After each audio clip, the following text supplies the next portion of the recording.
मी हॉलमध्ये बसलेलो, ते स्वतः तिथं बराच वेळाने आले आणि ते म्हटले की मला माझ्याकडं जरा मीटिंग चालू आहे, मला आता थोडी गडबड आहे जयंतराव, काय आहे. तर मी त्यांना सांगितलं. तर ते म्हटले मला माहीत नाही, मी जरा माहिती घेतो आणि तुम्हाला 1-2 दिवसात सांगतो काय स्टेटस आहे ते.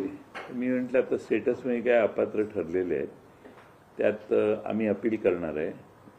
अपील नगरविकास मंत्र्यांकडे असतं, पण तुम्हाला आणि त्यांना दोघांना भेटून सांगावं अशी त्यातली भाग आहे म्हणतं. कुणी नव्हते. नाही नाही, मला कुणाची भेट झाली नाही. ते मी हॉलमध्ये तिथे एकटाच होतो. बराच वेळ चहा घेतला मी आणि बराच वेळाने ते बाहेर आले. पण मग आता हा कोइन्सिडेंट मानायचा का की तुम्ही नाही, मला माहित नाही. मला कसं कळणार कोण आहे ते, कोणाशी चर्चा करत होते याची मला काही माहिती नाही. मी घरी आल्यानंतर फुटबॉलची मॅच बघत बसलो होतो. त्या दरम्यान मधल्या काळात मला बरेच मेसेज आले की टीव्हीवर अशा बातम्या चालू आहेत. मग मी म्हटलं तुम्हाला रात्री त्रास द्यायला नको, सकाळीच बोलू. मग याच्या आता पुन्हा विलिनीकरणाच्या ज्या काही चर्चा सुरू झालेल्या आहेत त्याचा आणि काही संबंध नाही हो. ईश्वरपूर आमचं शहर जे आहे त्याच्या नगराध्यक्षपदाचा निर्णय हा चुकीचा झालाय, एवढंच मला त्यांच्या कानावर घालायचं होतं. आणि दुसरं कोणतंही काम नव्हतं, त्यामुळे माझ्याकडे कुठला कागदही नव्हता. मी त्यांच्याकडे काही निवेदन दिलं वगैरे अशी काही भानगड नाही. मी जाऊन त्यांच्याशी बोललो. ते बऱ्याच वेळाने बाहेर आले, कारण त्यांनी बाहेर आल्याने मला सांगितलं सॉरी माझं जरा मीटिंग चालू आहे, पण काय आहे सांगा. मग मी त्यांना सांगितलं. सांगून भेट झाल्यावर मी निघून आलो. त्या पलीकडे कोणती चर्चा करण्याचा प्रश्नच उद्भवत नाही ना. अशी चर्चा आहे की तुमची आधी प्रफुल्ल पटेल आणि तटकरेंसोबत बैठक झाली, याच्या आधी पण बैठका झाल्या विलिनीकरणासंदर्भात, आणि मग मुख्यमंत्र्यांसोबत एकत्रित चर्चा झाली अशी नाही. एक तर प्रफुल्ल पटेल आणि सुनील तटकरे यांच्याशी माझी कधी भेट झाली नाही. या ज्या चर्चामध्येही पेपरला आलं होतं की आम्ही कुठंतरी भेटलो वगैरे एका वर्तमानपत्राने, अशी कोणती भेट झाली नाही. आणि याच्यात कोणताही म्हणजे विलिनीकरण वगैरे ह्याची चर्चा होण्याचा प्रश्नच उद्भवत नाही. विलिनीकरणाची चर्चा पूर्णपणे थांबलेली आहे, भविष्यातही ते होणार नाही. अजितदादांच्या निधनानंतर अशी कोणतीही चर्चा कुणाबरोबरही आमची झाली नाही. त्यामुळे ती थांबली आहे हा शब्द वापरण्याची गरज नाही, कारण चर्चाच सुरू झालेली नाही ना. म्हणजे सुरू होतं ते थांबतं. त्यामुळे दादांच्या निधनानंतर सीन वेगळा आहे. तुमची आणि विनोद तावडेंची भेट झाली. विनोद तावडेंचा मी खुलासा केला होता विधानसभा चालू असताना. जॉईंट पार्लमेंटरी कमिटी चालू होती. ओबेरॉयला वरच्या मजल्यावर एका बाजूला मीटिंग होती, दुसऱ्या बाजूला अशी गोल गोल टेबल मांडून बँकर्स जे आलेले, फायनान्सची मीटिंग होती ती, बँकर्स जे आलेले ते दुसऱ्या बाजूला बसलेले. तिथं मी जाऊन, मला सुप्रियाताईंनी सांगितलं तिथे या, आम्हाला दुसऱ्या पक्षीय कारणासाठी भेट पाहिजे होती. तिथं मी जाऊन बसलो. त्यात विनोद तावडे साहेब होते, त्यांच्यावर कॉफी घेतली. अशाही काही बातम्या चालतात की अर्थमंत्री पद हे अजून रिक्त आहे, तर जयंत पाटील यांची वर्णी अर्थमंत्री पदासाठी लागेल. नाही, असं आहे की मी कशाचाच विचार केलेला नाही. तुम्ही माझ्यापेक्षा इतका पुढं का विचार करताय? तुम्ही एक तर मुख्यमंत्र्यांचा खातेवाटपाचा अधिकार आहे, तोही तुम्ही हिरावून घ्यायला लागलेला, तो त्यांचा अधिकार आहे. आणि माणूस गेला तर होईल ना. आम्ही सगळे राष्ट्रवादी, शरद पवार साहेबांच्या मागं सगळे खासदार आमदार एकच संघ आहोत. त्यामुळं मला हे बऱ्याच वेळेला दुःख वाटतं की वारंवार अशा चर्चा प्रसारमाध्यमातून का येत आहेत. ईश्वरपूरच्या ज्या जागेसंदर्भात तुम्ही मुख्यमंत्र्यांना भेटायला गेलेला होता, तुम्ही म्हणाला की उपमुख्यमंत्री एकनाथ शिंदे यांच्या भेटीसाठी सुद्धा तुम्ही प्रयत्न केलेले होते. तो जमिनीचा जो विषय आहे तो महसूल मंत्र्यांच्या अखेरीत येतो का, आणि जर असेल तर त्यांच्याशी चर्चा करण्याचा तुम्ही प्रयत्न केलेला होता की?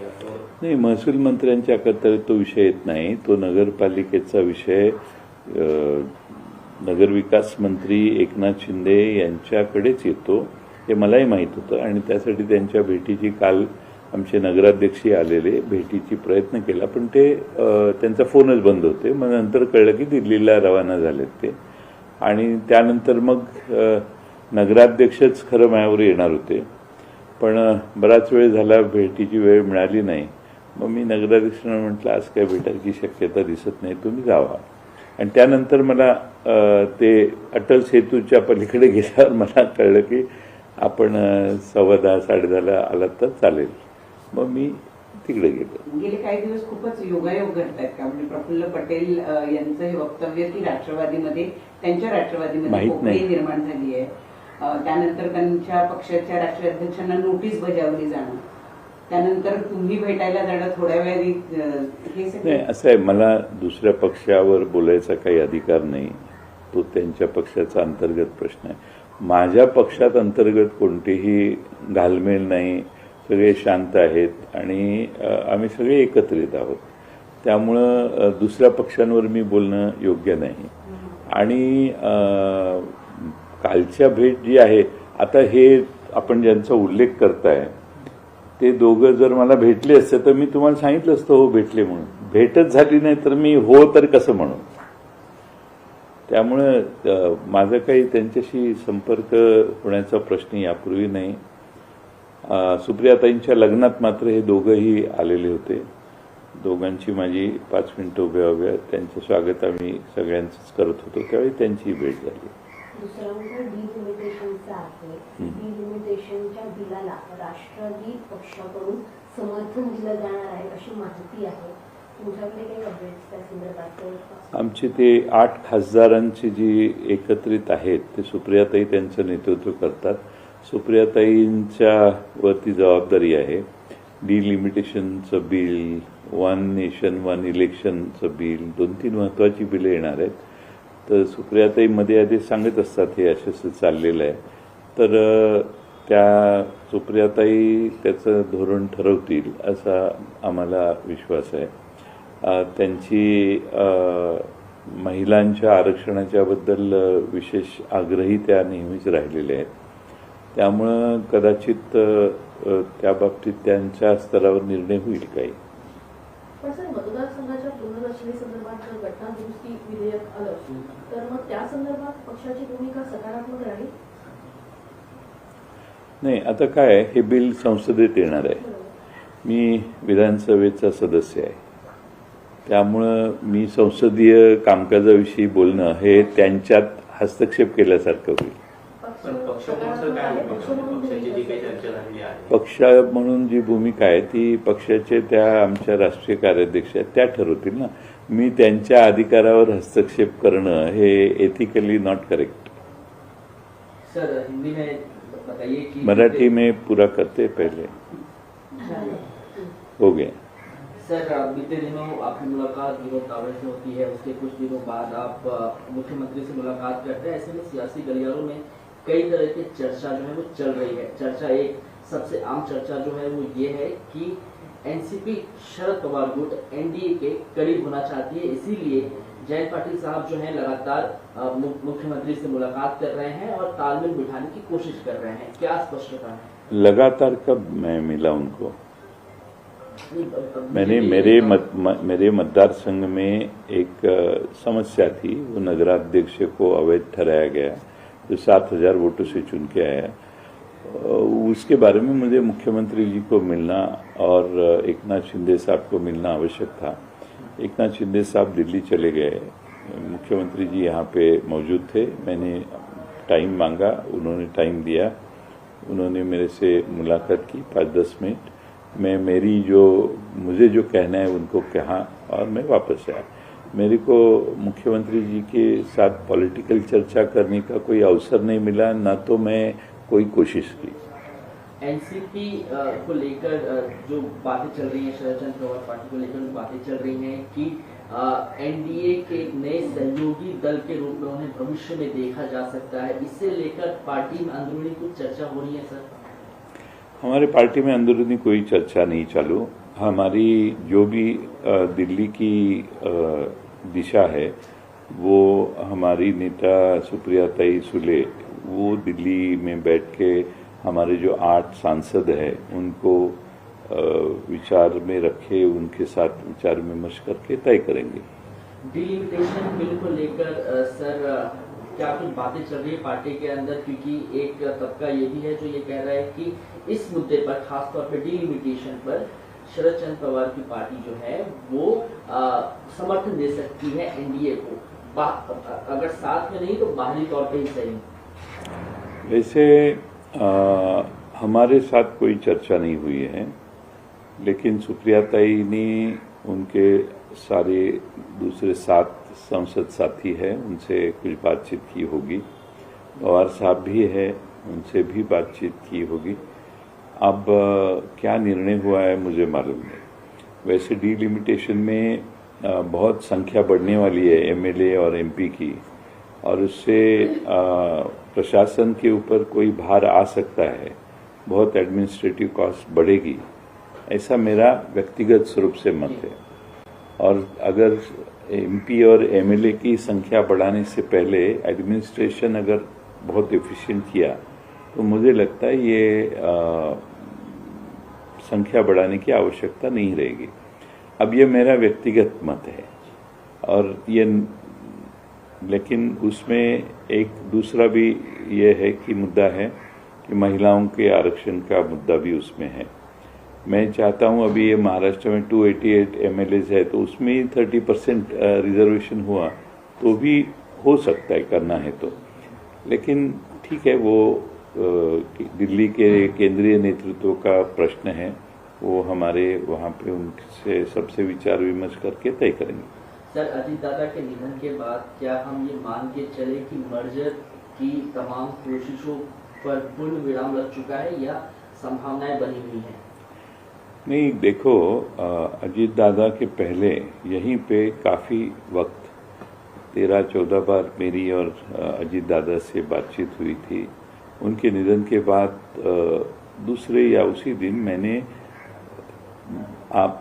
माध्यम ने मुझे पूछा कि आपके अजीत दादा के संबंध कब आए थे और कैसे आए थे। तो मैंने बोला कि 40 साल से है, लेकिन इन दिनों में पिछले 7-8 महीने में काफ़ी दफ़ा उनको मिलने का मौका, अवसर मुझे मिला था। और सवाल यह आया कि क्यों मिल रहे थे, तो मैं बोला कि उनकी इच्छा थी दोनों पार्टी एक हो। तो अजीत दादा की बहुत तीव्र इच्छा थी कि दोनों पार्टी एक करेंगे। अब उसमें अजीत दादा का निधन होने के बाद कोई उसमें प्रोग्रेस नहीं हुआ, प्रगति नहीं हो पाई। अलग अलग चीजें हैं, आपके सामने हैं, और उसके बाद हमारी कोई किसी से बातचीत नहीं हुई। सर, एक सवाल एनसीपी को लेकर है कि जिस तरीके से वहां पर चीजें चल रही हैं, सच्चिदानंद सिंह जो जनरल सेक्रेटरी है, उन्होंने सुमित्रा जी के जो नियुक्ति है उसी को लेकर सवालिया निशान खड़े किए। आप काफी लंबे समय से सर थे साथ में, कहीं ना कहीं जब चीजें चलती हैं नियुक्ति को लेकर सवाल खड़े किए जाते हैं, मन दुखी होता है। पार्टी में जो इंटरनल रिफ्ट इस समय देखा जा रहा है। नहीं, मैं अभी कहा कि दूसरे पार्टी के अंदरूनी मामले में टीका टिप्पणी करना मुझे ठीक नहीं लगता। वो सच्चिदानंद जी जो भी है उनको मैं जानता भी नहीं हूँ, और इसीलिए उसकी बैकग्राउंड ये सवाल निर्माण होने की क्या है ये मुझे मालूम नहीं। तो इससे मेरा कोई संबंध नहीं है। मुझे नहीं मालूम उनके पार्टी में क्या चल रहा है। मेरी पार्टी संतुष्ट है, बहुत अच्छी चल रही है। सर, टीएमसी के 20 सांसद जो है वो लोकसभा स्पीकर से निवेदन कर रहे हैं अलग सीट्स के लिए। टीएमसी की 20 एमपीज की अलग सीट्स के लिए क्या कहना चाहेंगे इस पर?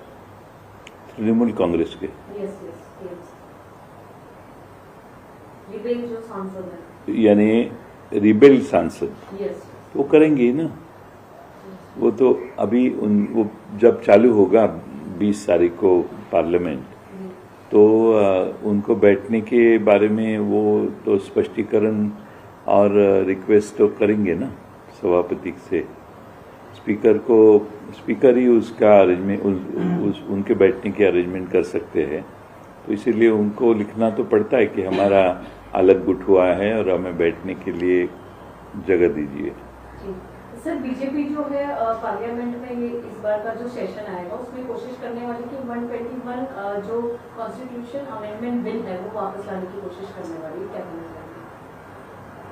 ला सकती है, लेकिन पिछले बार उन्होंने लाया तो वो बिल पास नहीं हो पाया, ये तो सभी को मालूम है। उसके बाद में बहुत परिवर्तन सांसद के संख्या में हुआ है, यानी बहुत पार्टियां टूट गई है, तो इसलिए वो मेजॉरिटी के करीब जाने की संभावना भी है।